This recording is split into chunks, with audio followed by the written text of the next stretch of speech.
Hi hello friends. അപ്പോൾ വീണ്ടും ഞാൻ നിങ്ങളുടെ മുന്നിൽ വന്നിരിക്കുകയാണ്. എൻ്റെ ഈ കൊച്ചു ചാനൽ നിങ്ങൾക്ക് ഇഷ്ടപ്പെട്ട എന്നെ ഫോളോ ചെയ്യാനും സപ്പോർട്ട് ചെയ്യാനും നിങ്ങൾ മറന്നു പോവല്ലേ.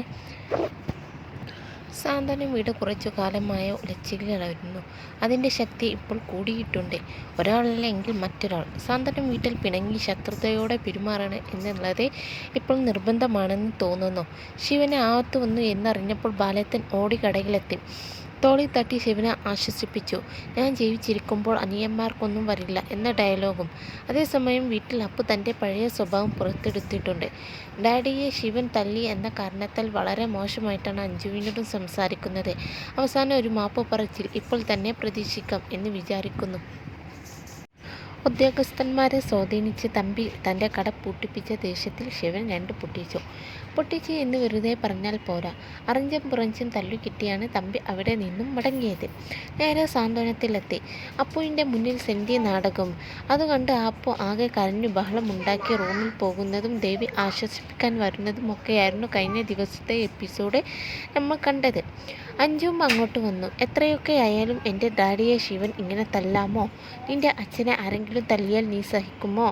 ശിവൻ വെറുതെ ഇരിക്കുമോ എന്നൊക്കെ അപ്പു ചോദിച്ചപ്പോൾ ശിവേട്ടൻ അങ്ങനെ ചെയ്തിട്ടുണ്ടാവില്ല എന്നാണ് അഞ്ജു പറയുന്നത്.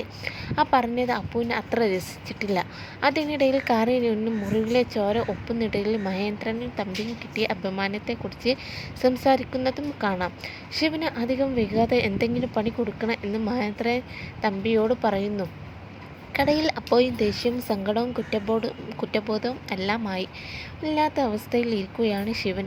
അടുത്ത് ശാരദ ചേച്ചിയും സുലൈമാനിക്കവും ഉണ്ട്. ഈ റെഡിയാക്കി വെച്ച ദോശയൊക്കെ എന്തു ചെയ്യും എന്ന് ചോദിച്ചപ്പോൾ കുഴിച്ചു മൂടാനാണ് ശിവൻ പറയുന്നത്. അതൊന്നും വേണ്ട, എനിക്കറിയാവുന്ന ചില ഹോട്ടലുകളുണ്ട്, അവിടെ കൊടുത്താൽ പകുതി കാശെങ്കിലും കിട്ടും എന്ന് സുലൈമാനിക്ക പറഞ്ഞു. അത് എന്താണെന്ന് വെച്ചാൽ നിങ്ങൾ ചെയ്തിട്ട് ആ കാശ് കയ്യിൽ വെച്ചോളൂ എന്ന് ശിവൻ പറഞ്ഞു. അപ്പോഴേക്കും അര അങ്ങോട്ടെത്തി. അര വന്നപ്പോൾ ശിവന് പകുതി ആശ്വാസം പോലെയായി. വീട്ടിൽ അപ്പുവും അമ്മയും എല്ലാം അറിഞ്ഞു എന്ന് കേട്ടപ്പോൾ ശിവന് അത് ഷോക്കായിരുന്നു. ഇനി അപ്പു വേട്ടത്തി എങ്ങനെ പ്രതികരിക്കും എന്നായി ടെൻഷൻ.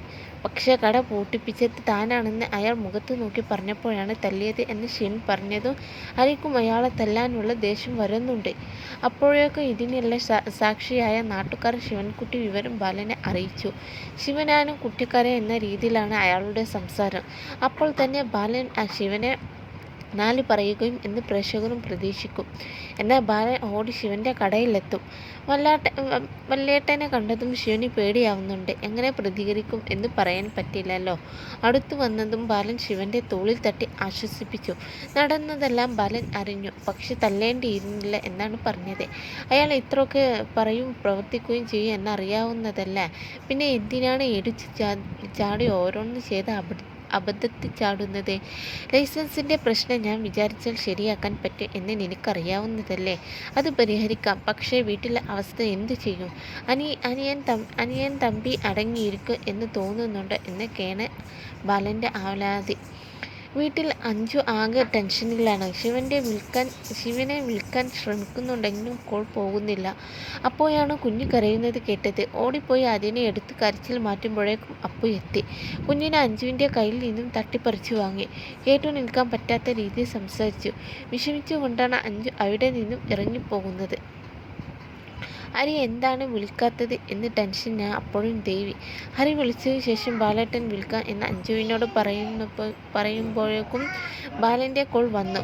വീട്ടിലെ കാര്യങ്ങളെല്ലാം തിരക്കിയ ബാലൻ പേടിക്കാനൊന്നും ഇല്ല, ഇത് ശരിയാക്കാം എന്ന് അഞ്ജുവിനെ ആശ്വസിപ്പിച്ചു.